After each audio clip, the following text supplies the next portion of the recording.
Namaste, aloha. Welcome to the Srimad Bhagavatam class. My name is Janapati Das, and welcome. Please accept my respects, everyone. If you have not taken the opportunity to subscribe to my YouTube channel, please do so, or encourage your friends to subscribe for up-to-date classes on Vedic literature. And I'd like to take the opportunity to offer my most humble obeisances unto Jagat Guru Siddhaswarapananda Paramahamsa, my dear spiritual master, and my spiritual grandfather, A.C. Bhaktivedanta Swami Prabhupada. We have been reading from the Srimad Bhagavatam, the pastimes of the Supreme Personality of Godhead, translated and purported upon by A.C. Bhaktivedanta Swami Prabhupada. So, as always, we will start our class with some hearing and chanting of Krishna's names. So please join along.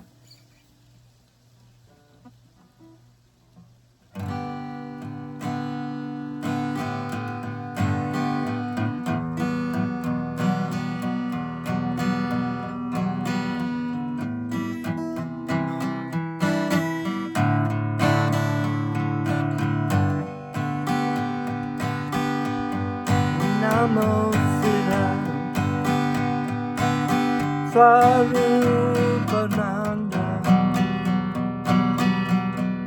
Paramahamsa Namine Kodakaruna Swarupaya Radha Krishna Dayate Bhajati Krishna Chaitanya Prabhu Nityananda Shri Advaita Gadadhara Srivasadi Bhagavata Bhajashri Krishna Chaitanya Prabhu Nityananda Shri Advaita Gadadhara Srivasadi Bhakta-vrinda Hari-bo Nitai-gaur Nitai-gaur Hari-bo Hari-bo Nitai-gaur Nitai-gaur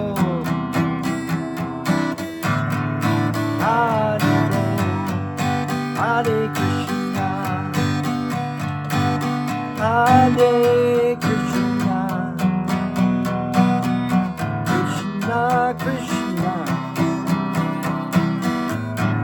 Hare Hare, Hare Rama, Hare Rama, Rama Rama, Hare Hare, Hare Krishna, Hare Krishna, Krishna Krishna,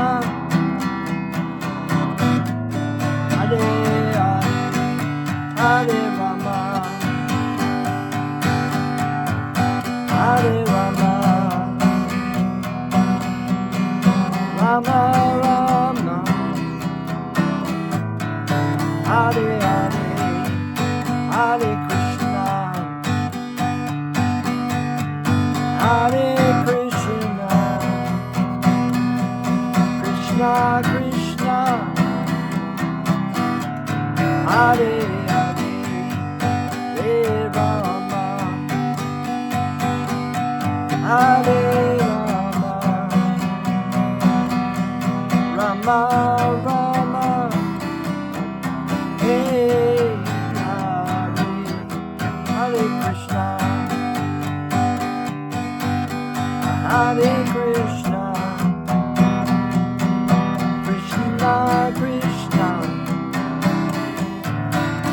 Hare Rama, Hare Rama, Rama Rama, Hare Hare.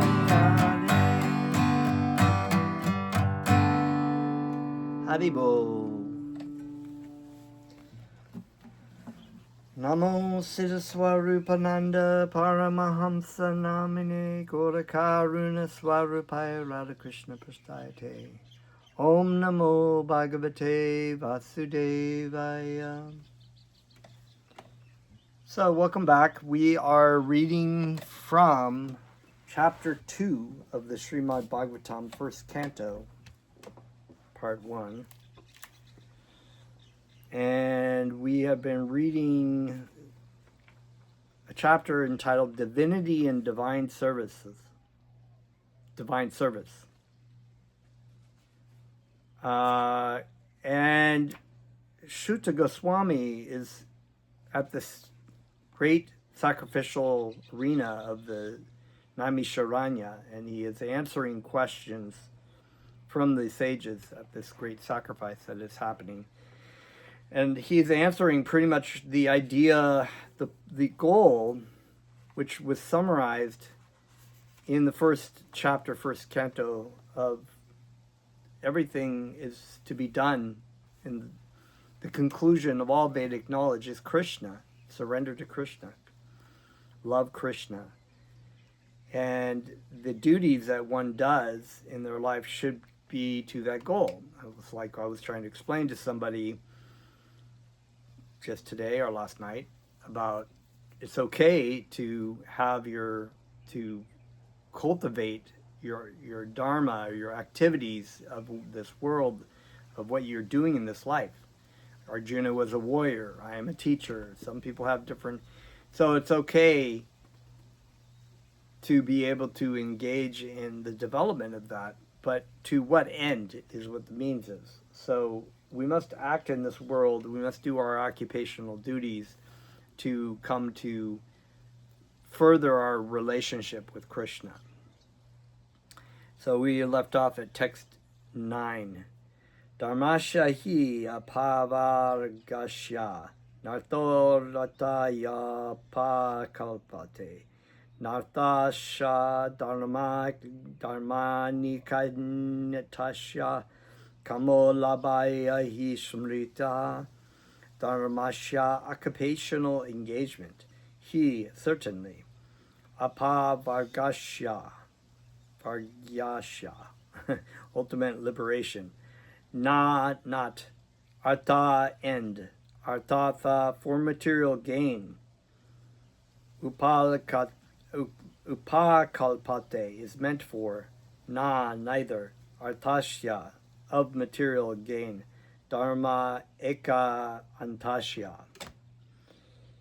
For one who is engaged in the ultimate occupational service. Kamaha, sense gratification. Labhaya, attainment of. He, certainly. Smrita is described by the great sages.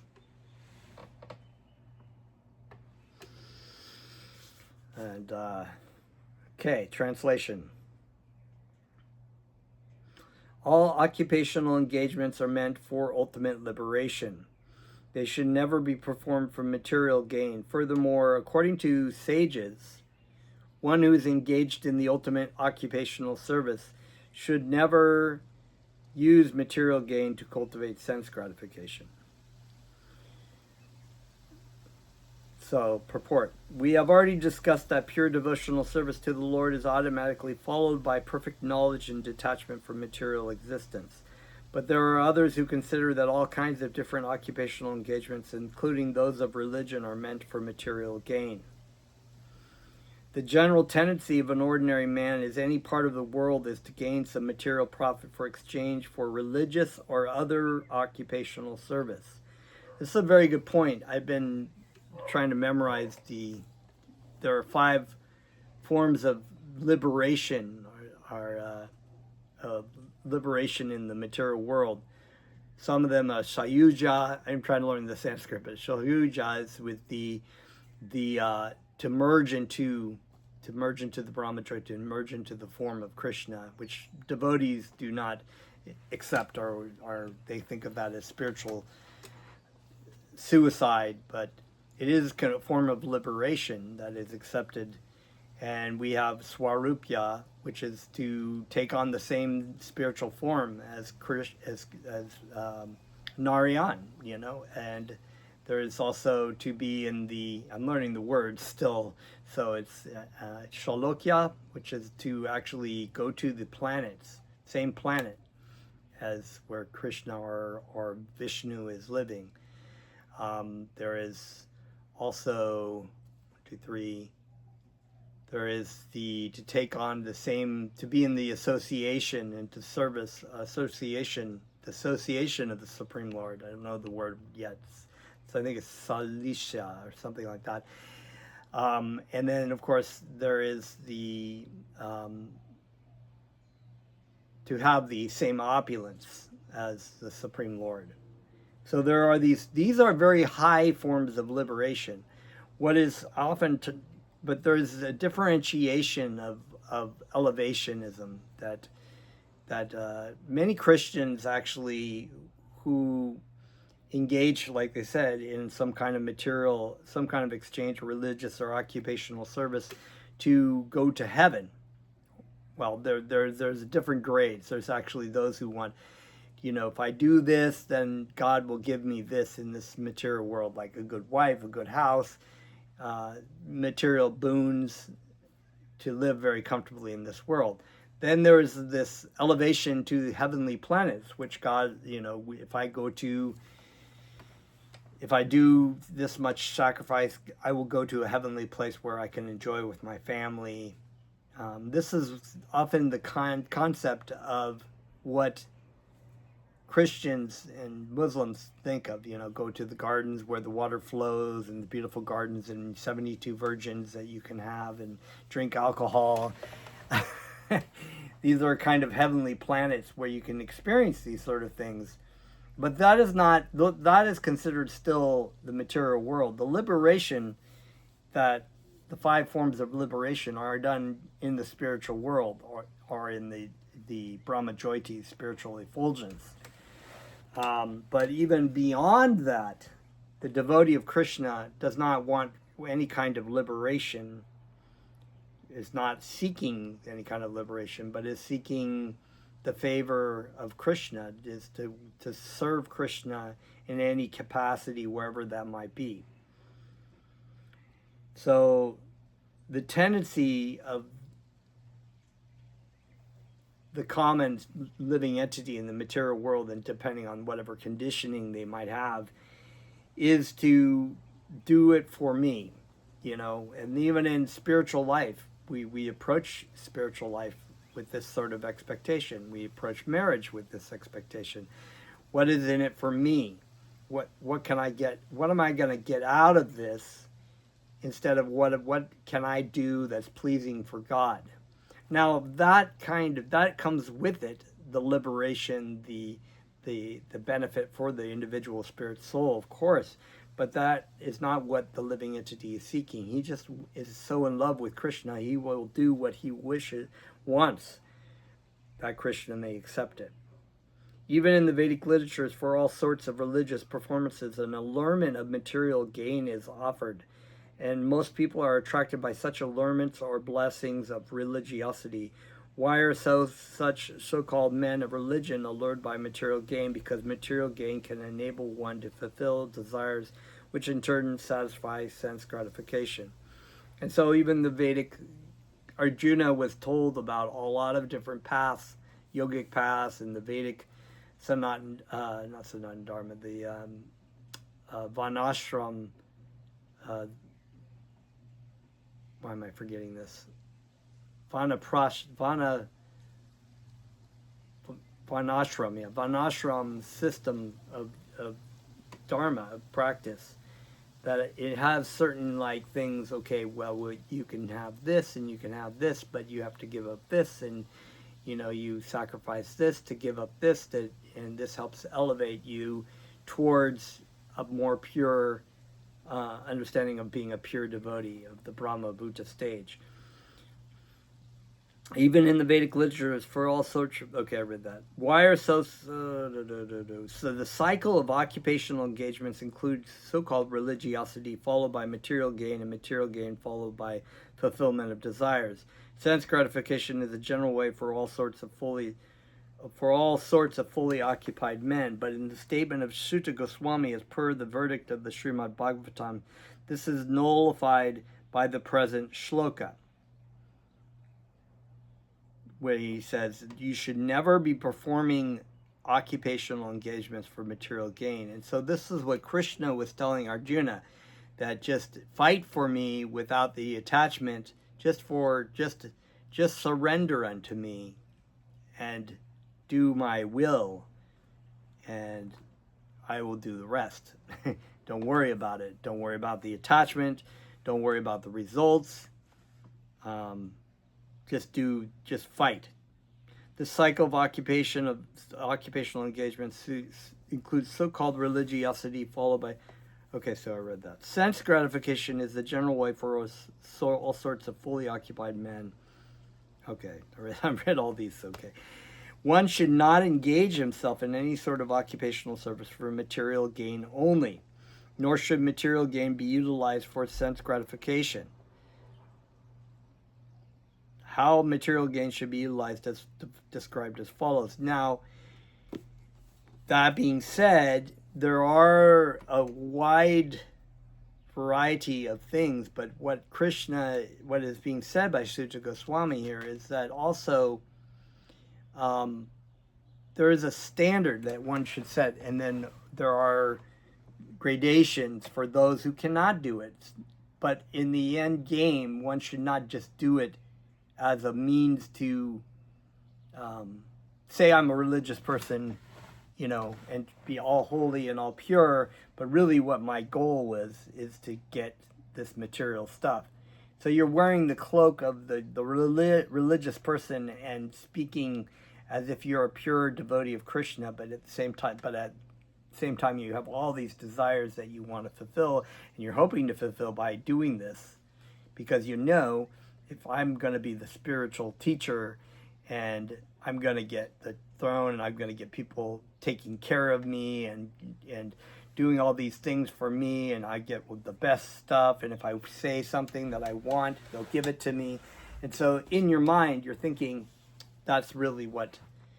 but the devotee of Krishna, the pure devotee of Krishna, may be served like God, but he doesn't want any of that. He only allows that to happen because he knows that's what Krishna wants the devotees of the disciples to do.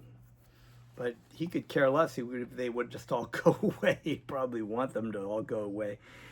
But he does this out of the compassion and mercy. His compassion and mercy. Text 10. Kamshya nedliya pritir labho javeta davataha. Jivasya tattva jignasya narto yashcheha karma bihi. Kamasha, of desires, not. Indriya, senses. Pritihi, satisfaction. Labha, gain. Javeta, self-preservation. Javata, so much so. Jivasya, of the living being. Tattva, the absolute truth. Jinasya, inquiries. Not. Artaha, end. Yaha cha iya, whatsoever else. Karma bihi, by occupational activities. Translation, text 10. Life's desires should never be directed towards sense gratification. One should desire only a healthy life or self-preservation, since a human being is meant for inquiry about the absolute truth. Nothing else should be the goal of one's work. So the ultimate goal is to inquire about the absolute truth, to serve the absolute truth, to engage in the service of the absolute truth. Now, that may have a lot of other things attached to it, of activities that you might be doing, but you're not just doing those activities just to live a good life and try to get as much sense gratification as you can, but you do live a healthy life. So it's important. My spiritual master has told us you should take care of your body. You should eat well. You should exercise. You get enough sleep. All those things. So we're not what's the word I'm thinking of? Deniers of the flesh or whatever. We acknowledge that we're using the best use of a bad bargain, as Bhaktivedanta Swami Prabhupada. We've been given this body.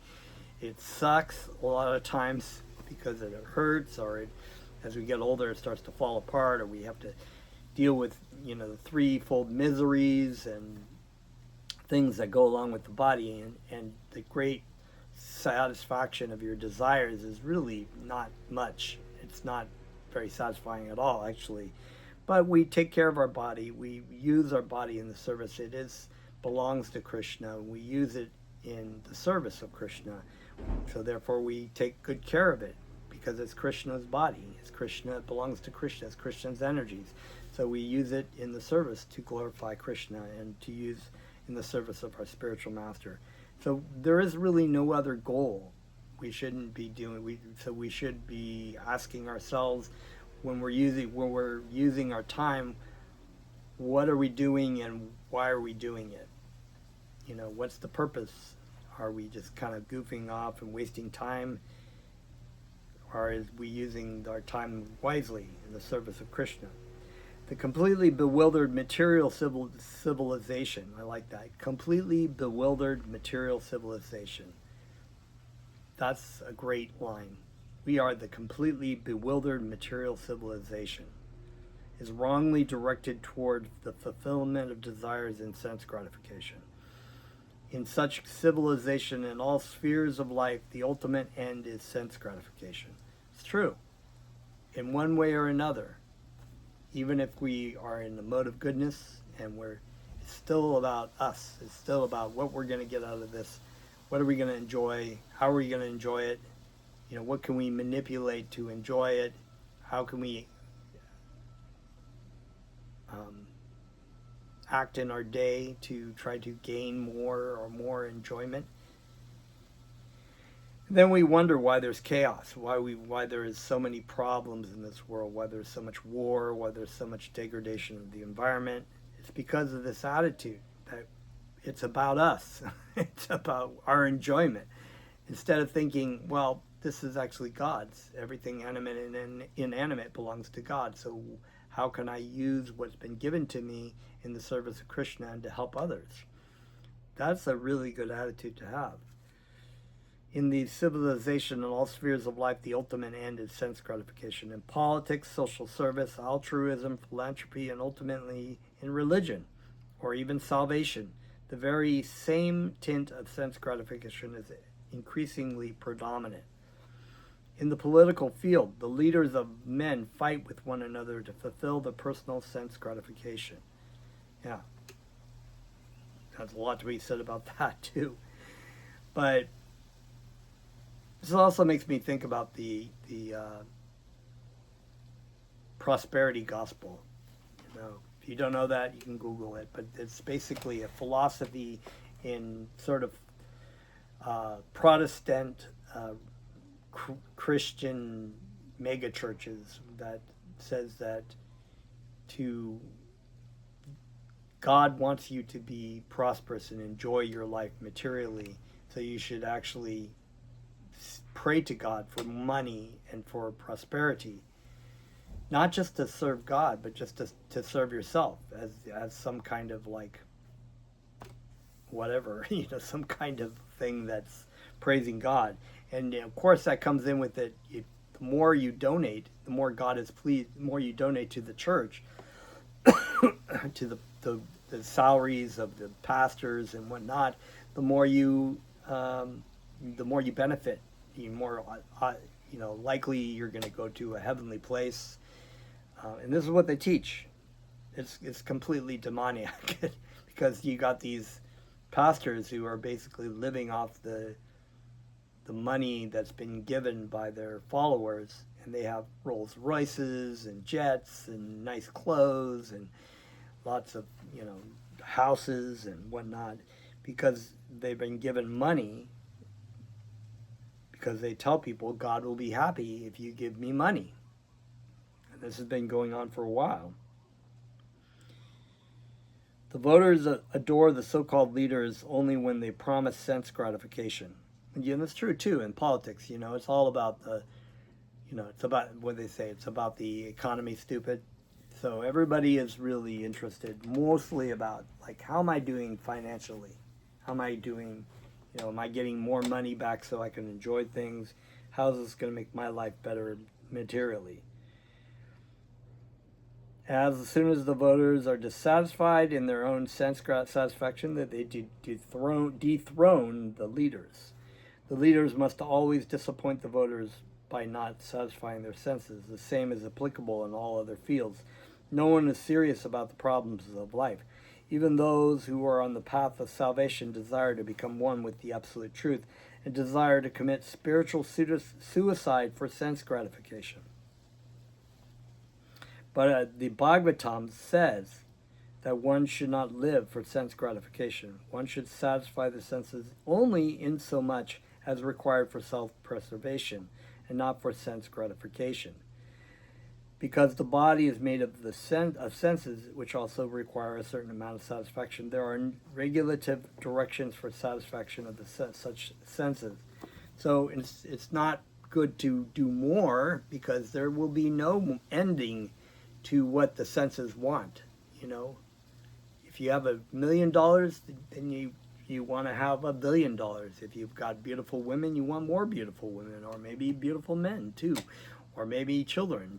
People's mind and sense gratification just keep going and going, and it's never satisfied. It's just, you scratch the itch and it just burns for more. You throw things on the fire, it just blows up the fire, and you're trying to put it out by putting more grass on the fire. It just keeps burning and burning brighter and brighter. Instead, you're told by the Vedic system to try to regulate those senses. You have to use your senses. You have to engage in your senses. You have to.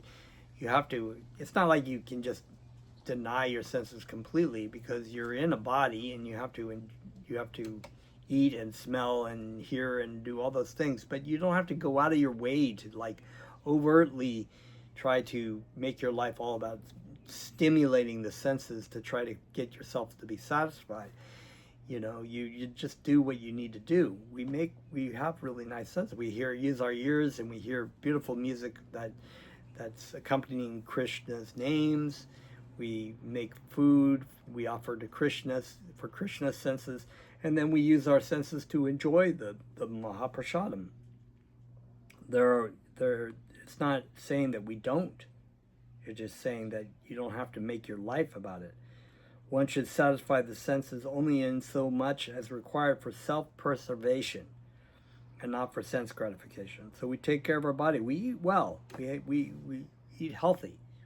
We don't need unnecessary garbage. Because the body is made of senses which also require a certain amount of satisfaction, there are regulative directions for satisfaction of such senses. But the senses are not meant for unrestricted enjoyment. For example, marriage, or the combination of a man with a woman, is necessary for progeny, but it is not meant for sense enjoyment. In the absence of voluntary restraint, there is propaganda for family planning. But foolish men do not know that family planning is automatically executed as soon as there is search after absolute truth. So yeah, when you come into a marriage, or the householder life, you will take on a wife, you will have some sense enjoyment, some sex involved in that. But we don't make it our ending goal to, like, everything about the society is about sleeping with each other. And it's getting more and more gross. It's just, have multiple partners, or bisexuality, or changing your gender, or whatever it might be, just further and further pushing the envelope on this. And you're just itching that scratch more and more by just pushing the boundaries and saying we don't need these boundaries. They're actually oppressive, and those people that are trying to say, well, no, you should keep the boundaries, because their boundaries have been there for thousands of years, since time immemorial, and they've kept society together. When you push this the wrong way, that society is going to fall apart and become degraded. And you see that happening already. So people they want to engage in sexual activity just for but they don't want to get the results of those activities. So anything to do with children, which is what sex is for, is to propagate children, and it becomes a problem. Oh, well, we don't have the money, we don't have the means to support, because we don't want to get into a family relationship, we don't want to go into the system, we just want to enjoy ourselves. Therefore, we have abortion. And so abortion, and then it's like, well, it's a woman's body, which is a whole nother argument. I could probably do a whole class why the Vedic perspective of abortion and why it's wrong. It's deeper than what even pro-life people realize. But yeah, it becomes this sort of thing, and then we just like discard the child because, you know, it's about us and our well-being and our happiness. You know, I can't take care of that child. I don't want to take care of that child. I thought my career to think about and more enjoyment to seek. The funny thing is that in this whole thing is like all these people that come out and in support of so-called pro-choice, they were not aborted. Their parents actually gave birth to them. So would they have been okay if they were aborted? I don't think so.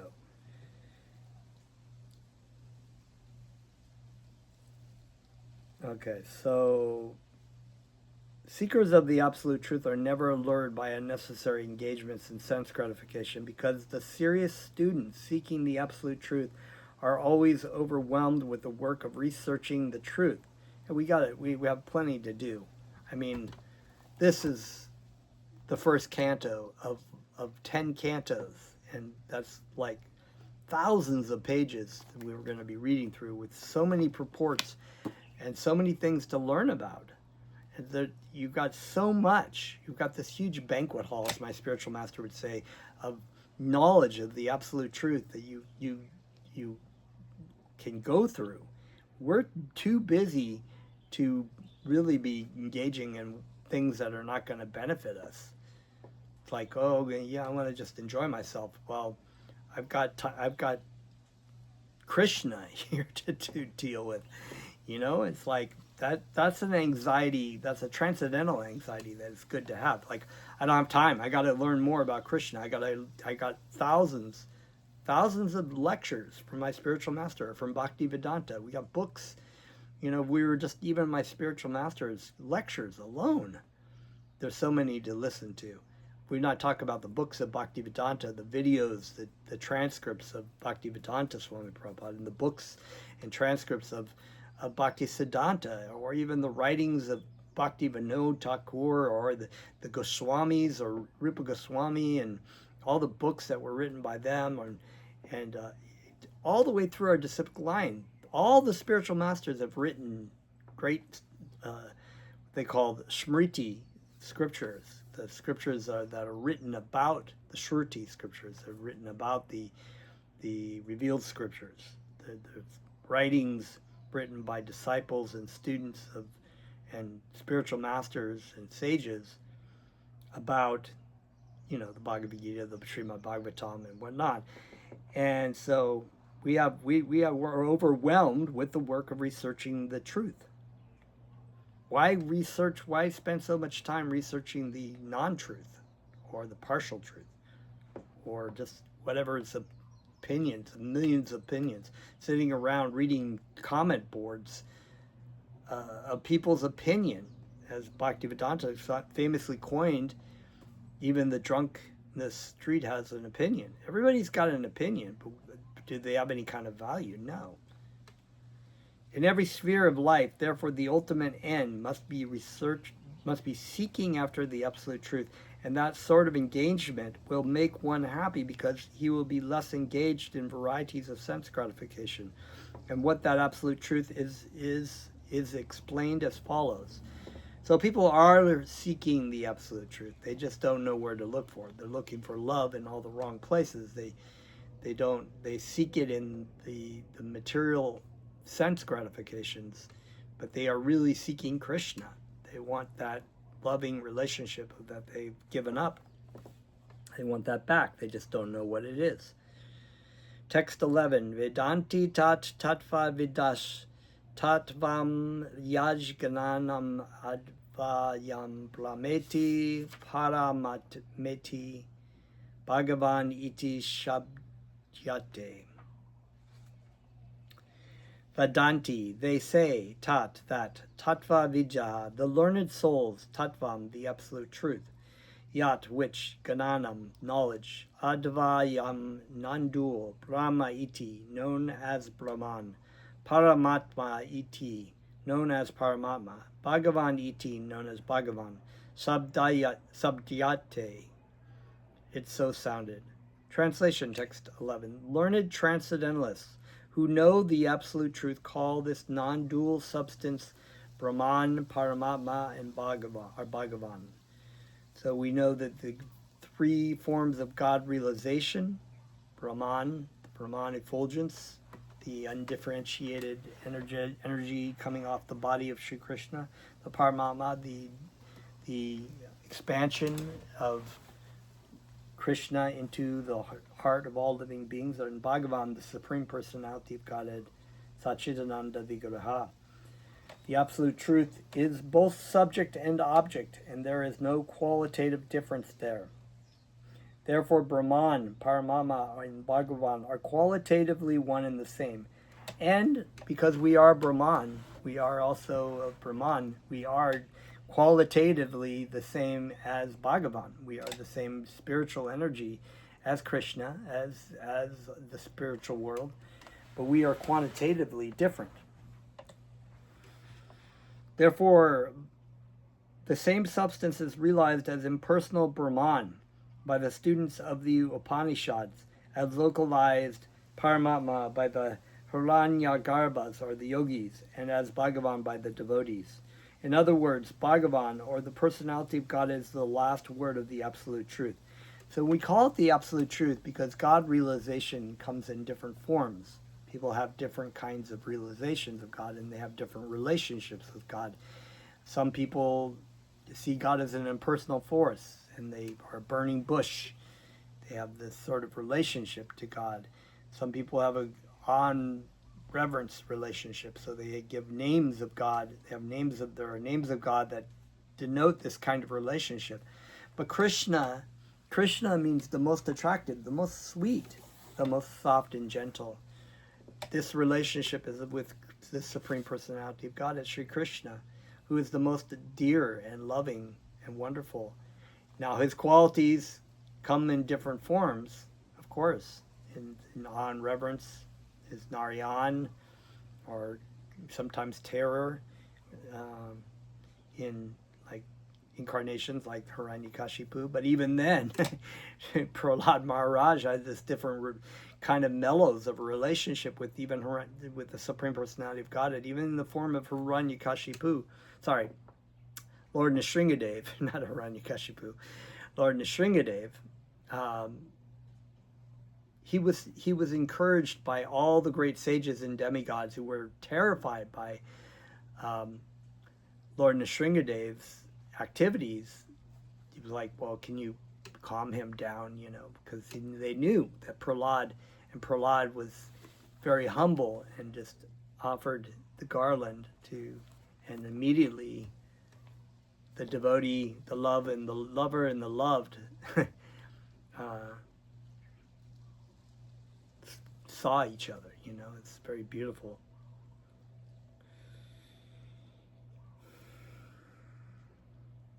Paramatma is the partial representation of the personality of God, and personal Brahman is the glowing. Bhagavan is the personality of God, is the last word of the Absolute Truth. Paramatma is the partial representation of the personality of Godhead, and impersonal Brahman is the glowing effulgence of the personality of Godhead. As the sun rays are to the sun god, less intelligent students of either of the above schools sometimes argue in favor of their own respective realization, but those who are perfect seers of the absolute truth know well that the above three features of the one absolute truth are different perspective views seen from different angles of vision. As it is explained in the first shloka of the first chapter of the Bhagavatam, the supreme truth is self-sufficient, cognizant, and free from the illusion of relativity. In the relative world, the knower is different from the known, but in the absolute truth, both the knower and the known are one and the same thing. In the relative world, the knower is the living spirit or superior energy, whereas the known is inert matter or inferior energy. Therefore, there is a duality of inferior and superior energy, whereas in the absolute realm, both the knower and the known are of the same superior energy.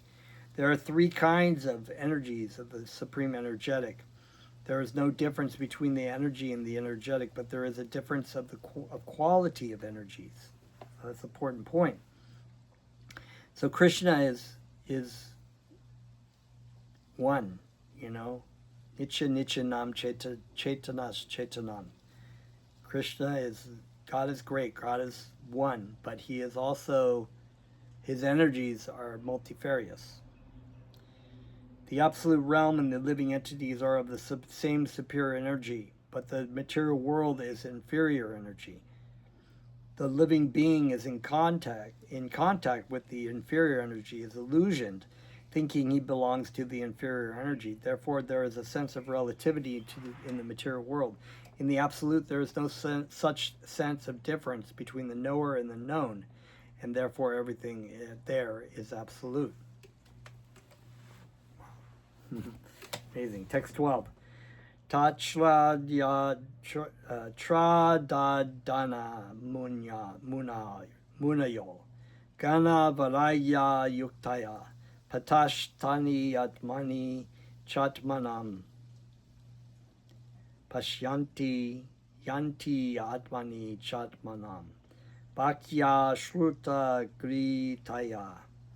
That Shradahana, seriously inquisitive, Munya, sages, Gana, knowledge, Varagya, detachment, Yuktaya, well equipped with, Pashanti, see, Atmani, within himself, Cha, and Atmanam, the Paramama, Bhaktya, in devotional service, Shruta, the Vedas, Gritaya, well received.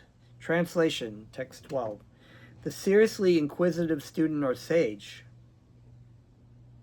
well equipped with knowledge and detachment, realizes that absolute truth by rendering devotional service in terms of what he has heard from the Vedanta Shruti.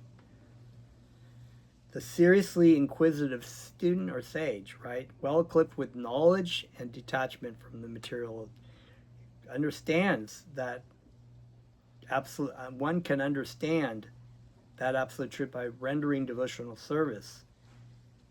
And how he does that is what they've learned from the Vedanta Shruti. The absolute truth is realized in full by the process of devotional service to the Lord Vasudeva, or the personality of Godhead, who is the full-fledged absolute truth. Brahman is his transcendental bodily effulgence, and Paramatma is his partial representation. As such, Brahman or Paramatma realization of the absolute truth is but a partial realization. So it is God realization, but it is a partial realization in the sense that it's kind of like determined. If you are at a train station and you hear a train whistle, but you can't see the train, that's kind of like Brahman realization. If you see in the distance the train starting to come around the bend, you notice that train is coming and it's making that sound. That is a partial realization of Paramatma realization. But when the train comes by you, it's making the sound. You see that the sound is coming from the train, but there are also people on the train. Then you have full realization so it's a similar analogy, right, as Bhagavan. There are 4 different types of human beings: the karmis, the gyanis, the yogis, and the devotees. The karmis are materialistic, whereas the other 3 are transcendental. The first class transcendentalists are the devotees who have realized the Supreme Person. That's the devotees. The second class transcendentalists are those who have partially realized the plenary portion of the Absolute Truth, the gyanis.